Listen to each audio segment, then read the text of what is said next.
So we have the Nuggets against the Timberwolves in game 2, and it started off just about the same as the last game, as the Nuggets got off to an easy lead as Jamal Murray was going off, but Anthony Edwards showed up here in this third quarter and he was absolutely spectacular, which was great to see. And here's a foul by Rudy Gobert, and yeah, it was a weird one from him, but overall, Anthony Edwards showed up here, and the Timberwolves actually had life as he pulls up and pushes the lead back down to 5 as somehow he made this here and he turned into Michael Jordan here in this third quarter, and the Timberwolves had a lead heading into this fourth quarter, and we actually had a game here.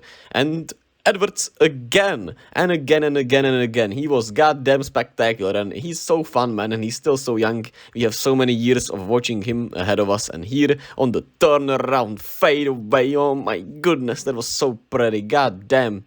And despite all of that, of course, it's a 1-point game here, and Michael Porter Jr. is left wide open, and he makes probably the biggest shot of the night as he gives the Nuggets the lead right back, and he had a special fourth quarter, as you could see. Jamal Murray steps it back, and he was goddamn spectacular himself. And he's used to playing shootouts here in the playoffs, right? We all remember that duel against Donovan Mitchell. Here's Edwards trying to give the Timberwolves one last hope. 6-point game with 2 minutes to go, and Jamal Murray has the ball as he was dominating all night long, and he pushes it once again back to a 9-point lead with the nasty step back. And he had probably his best game this season here in the playoffs. Not, of course, overall this season. 40 points, 5 assists, 13 of 22 from the field. He was goddamn spectacular. Jokic with 27, 9 and 9. I mean, he didn't even have to try as much as it felt like, man. I mean, I think Jokic has another gear he can go to in these playoffs, but we'll have to wait and see if he does. But I think he has been playing, not sure, lackadaisical isn't the right word, right? But he has been playing just like he has been playing the whole year, just more of a flow into the offense, get everyone else involved.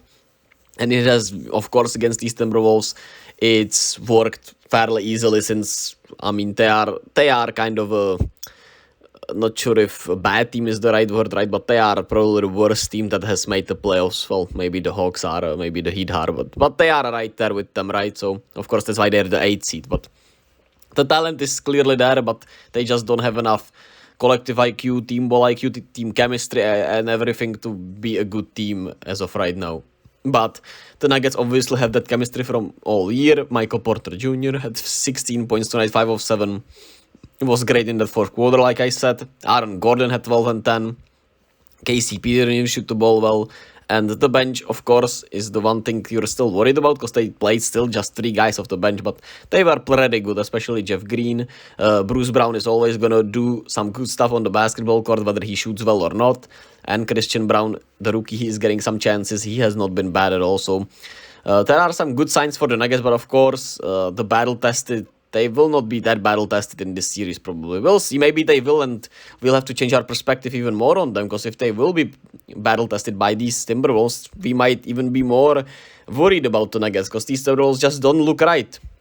But tonight, they shot the free ball pretty well, which kept them in this game. They got to the foul line a lot. They didn't turn the ball over as much. They had just 3 more turnovers than Denver.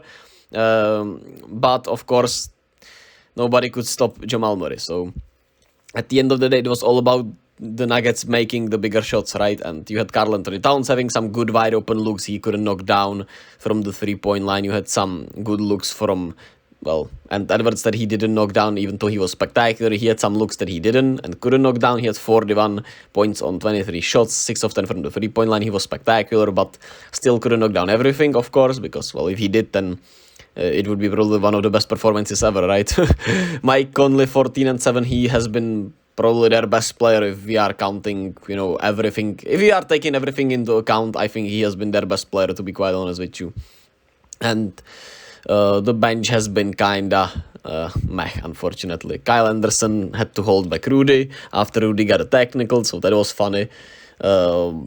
Rudy Gobert with 19 points. He was actually... better tonight, still not great, but at least, he looked like a valuable piece finally. But it's, of course, more about Karl Anthony Towns, who once again just did not show up here, right? And you're getting more and more worried about it. He was 2 of 5 from the three-point line, which isn't inherently any bad, right? But he missed all three of those bad misses that were pretty good looks were in the fourth quarter, and he shot just 3 of 12 overall, which is bad. So you just need Karl Anthony Towns to be better. He also had 5 turnovers and 5 fouls. Just way too much bad stuff from Cat, man. And I'm really rooting for him because what he's been through and everything.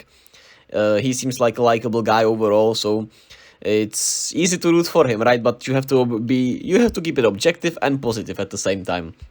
I think he has more than enough mental fortitude and more than enough skill to make it work. He just needs more experience in a way, I think, and he'll figure it out. He still has some. I mean, he still has a lot of time, honestly, as he is still pretty young, which is kind of funny, but well, kind of funny, not funny like that, but.